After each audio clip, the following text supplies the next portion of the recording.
Surely, at some point in your life, you've looked at a photograph and wondered about the story behind it. The following 7 images may seem ordinary, but I guarantee you cannot imagine the events that unfolded behind each one. You will find that with each story, the truth becomes increasingly unsettling if you watch until the end. Let's begin with the first photograph, a picture of the mountain Chogalisa. This may look like a normal photo, but it is truly special because of the story that follows. It is the story of two mountaineers, one named Herman Buhl and the other Kurt Diemberger. Before they met, Herman Buhl was already known as a professional climber, having conquered the 8,126-meter-high Nanga Parbat mountain alone. Meanwhile, Kurt was a lesser-known climber, but one person who did take notice of him was Herman. In 1957, the two finally met. At the time, Herman was 32 and Kurt was 25. Together with two others, Fritz and Marcus, the four of them successfully summited Broad Peak, a mountain standing at 8,051 meters. This achievement marked a significant milestone for both men. For Kurt, it was his first 8,000-meter peak. For Herman, it was his second, adding Broad Peak to his previous conquest of Nanga Parbat. After reaching the summit of Broad Peak, they noticed a slightly lower mountain nearby, the 7,665-meter Chogalisa. Though they appeared close, the two peaks were actually about 15 to 20 kilometers apart. A few weeks later, Herman and Kurt decided to climb Chogalisa. As they neared the summit, a massive snowstorm forced them to turn back due to the extreme danger. During the descent, Herman unfortunately fell from the mountain. At that moment, Kurt was unaware of what had happened. When he turned back, Herman was gone. He retraced his steps for a short distance, searching, but had no way of knowing in which direction Herman had fallen. Given the treacherous conditions, there was no way for him to rescue his partner, so he made the decision to descend alone. It was at that very moment that Kurt took this picture, the photograph of Chogalisa, the mountain they were climbing. After reaching the base, he organized a search party, but they were unable to find any trace of Herman. Herman's body was never located. It is presumed that he remains encased in ice somewhere on the slopes of the mountain to this day. Kurt later went on to conquer another peak, the 8,167-meter Dhaulagiri. This achievement made both Kurt and Herman the first two people in history to have each summited two 8,000-meter mountains. As of the making of this video, Kurt Diemberger is still alive at the age of 92 and continues his mountaineering career. Our second photograph is of a black bear. The story behind this photo took place in 2014 at a nature preserve called Upshawa.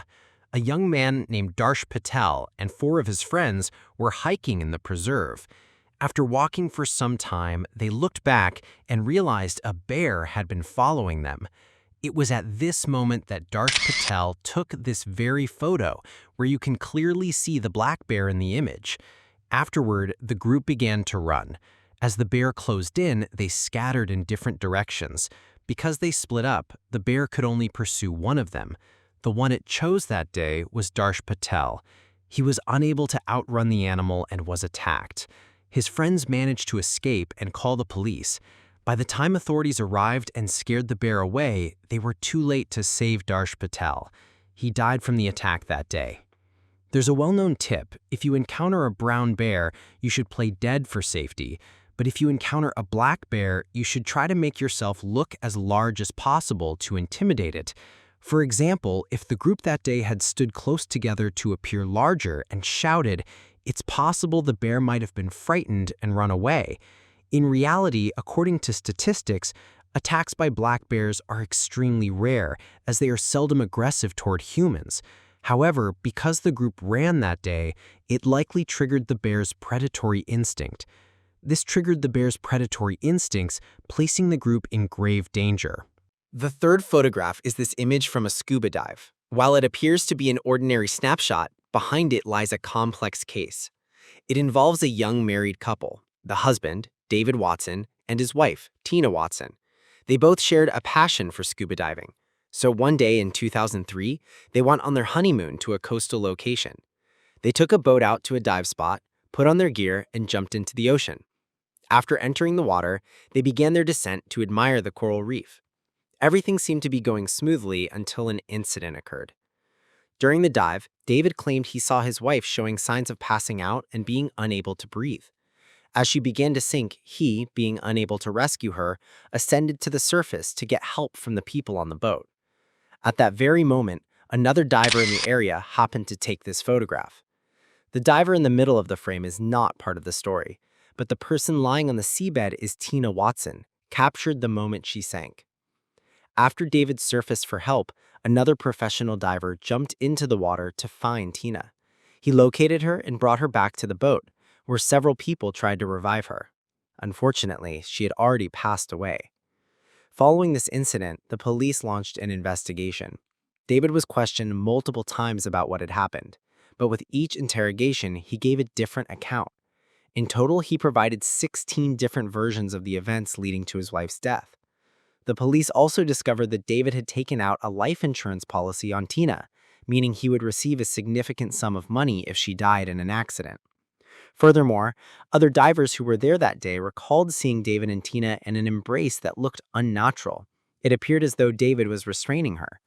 Many also argued that, as an experienced diver, saving his wife should have been a manageable task, yet he failed to act. Based on all this information, the police concluded that David was responsible for a horrific crime. He had murdered Tina, and it was no accident. The motive was believed to be the life insurance money, and police theorized that he had turned off her air supply, causing her to suffocate. However, this was only police speculation. David himself pleaded not guilty. He was initially tried for the crime in Australia, where he and Tina had been vacationing, and was later extradited to the United States to face trial again. After numerous legal proceedings and due to a lack of evidence, David was ultimately declared not guilty by the court.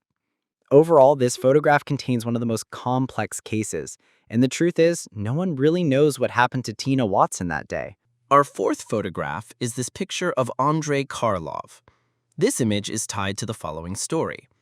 There was a man named Andrei Karlov, a Russian diplomat who served as the Russian ambassador, the chief diplomatic representative for Russia. He had served as an ambassador for many years in countries like North Korea, South Korea, and most recently, Turkey. And it was here that a tragic incident occurred. In 2016, at an art exhibition in Turkey, Karlov was giving a speech about his country to a Turkish audience. He was surrounded by many bodyguards, so he always felt safe. But despite the heavy security, something happened. Right as Karlov was speaking, a man standing behind him, seemingly a bodyguard, pulled out a gun and shot him multiple times in the back, causing him to collapse.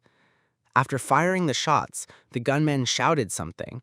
Shortly after, police and other security guards arrived and shot him. Both the gunman and Karlov died that day. This is an image of the assailant. His name was Mevlut, a Turkish citizen and an off-duty police officer. He was not, in fact, one of Karlov's bodyguards. It is unclear what his motive for the assassination was. Some say it was for revenge. Others believe he was trying to shatter the relationship between Turkey and Russia. On that day, after he fired the shots, he said many things. Among them was the phrase, "Don't forget Syria, don't forget Aleppo."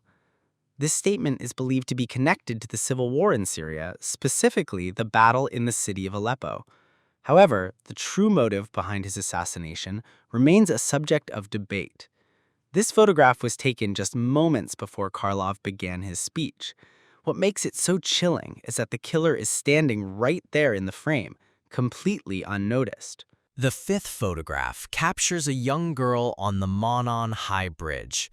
This story takes place in Indiana, in the United States, on a popular hiking and sightseeing trail. And it was here that a horrific event occurred in 2017. Two best friends, Abigail Williams, often called Abby, and Liberty German, known as Libby, decided to spend the day hiking on the Monon High Bridge Trail. After walking for a while, they stopped, and Libby took out her phone to take a picture of Abby. This is that very photograph, capturing Abby during their walk. Immediately after this picture was taken, all contact with the two girls was lost. Their families could not find them and reported them missing to the police. Later, authorities discovered their bodies. They had been murdered. Initially, the police had no leads to find the killer, That is, until another piece of evidence from Libby's phone came to light.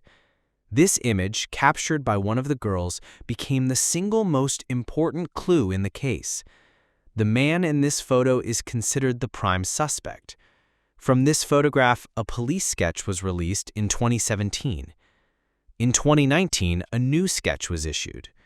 Yet, even with two different sketches, no one could be identified who matched the man's appearance. It wasn't until 2022 that police identified a man with significant evidence linking him to the case. This is that man, Richard Allen. Besides focusing on him, police also considered a theory that the two girls were murdered as part of a ritual by some kind of cult, but this remains just a hypothesis. The investigation is primarily focused on Richard Allen. At the time of this video's creation, the case is still ongoing. This case is also known as the Delphi murders, and it is a very notorious, unresolved case that might finally be solved within the next year or two. Our sixth photograph is this handshake. This picture was taken in 1978 and features two people. The person on the left is First Lady Rosalind Carter, wife of President Jimmy Carter, a very powerful figure in the White House. The man on the right is named John, and the story I am about to tell is mainly about him. John was a very hardworking man who had held many jobs, such as managing a KFC and working as a chef. He also started his own business. Due to his friendly nature, he was elected by many to be a precinct captain. One day, during a large event called the Polish Constitution Day Parade, John was chosen to be one of the parade marshals. It was through this event that John had the opportunity to meet the First Lady. John's story suggests he was a very successful man, but behind this facade lurked a terrifying secret. John was a serial killer. His full name was John Wayne Gacy. He would often dress up as a clown, a character he called Pogo the Clown, to entertain at local parties and charity events. This earned him another name, the Killer Clown. Nearly all of his victims were male. John murdered numerous people between 1972 and 1978. His method was to lure his victims to his home, often with the promise of a job. He would then handcuff them and strangle them with a rope or with his bare hands. The majority of the victims he killed were buried right inside his own house. When he ran out of space, he began dumping other bodies into the river. Eventually, he was discovered by the police and convicted of murdering 33 people, though the true number may be higher. He was executed by lethal injection in 1994. In short, John Wayne Gacy was a killer so notorious that to me, any photograph that includes him is terrifying. Photograph number 7 is this picture of Eben Byers. Before we get into his story, I'm sure that last image was unsettling, but the story that follows is even more shocking. It is the story of a man named Eben Byers. He was a handsome man from a very wealthy family. So, after graduating, he didn't need to rush to find a job. Instead, he wanted to pursue his passion for golf. He participated in golf tournaments and even won a few awards. Afterwards, his father handed over a company to him, and from that day on, he began his career as the president of his father's company. Eben's life was going very smoothly until an incident occurred. In 1927, while sleeping in an upper berth on a train, he awoke and, as he was climbing down, accidentally fell. The fall was painful and left him with injuries to his shoulder and arm. He went to see a doctor who told him the injury was not too serious. The doctor then gave him a recommendation. He should try Radithor. At that time, Radithor was a popular patent medicine that promised to relieve pain and provide the body with energy. So, Eben bought a bottle to try. After just a few days of drinking it, the pain in his arm completely disappeared. Every time he drank it, he felt it gave him immense energy, a feeling of being incredibly healthy. From that day forward, he drank the liquid every single day. He consumed it continuously for 3 years, a total of 1,400 doses. He only stopped when he began to experience severe headaches, dizziness, and then pain in his jaw and teeth. Then one day, his entire lower jaw fell off. In reality, Radithor was a solution containing a radioactive substance, radium. It was legally produced at the time simply because the severe dangers of radiation were not yet fully understood. This is the photograph of Eben after he lost his lower jaw. He ultimately died from radiation-induced cancer, and his body had to be buried in a lead-lined coffin to prevent radiation from leaking out. Immediately following Eben's case, Radithor was banned from production and use. Okay, that's all for today. See you in the next video. Don't forget to like and subscribe so you won't miss any of our content.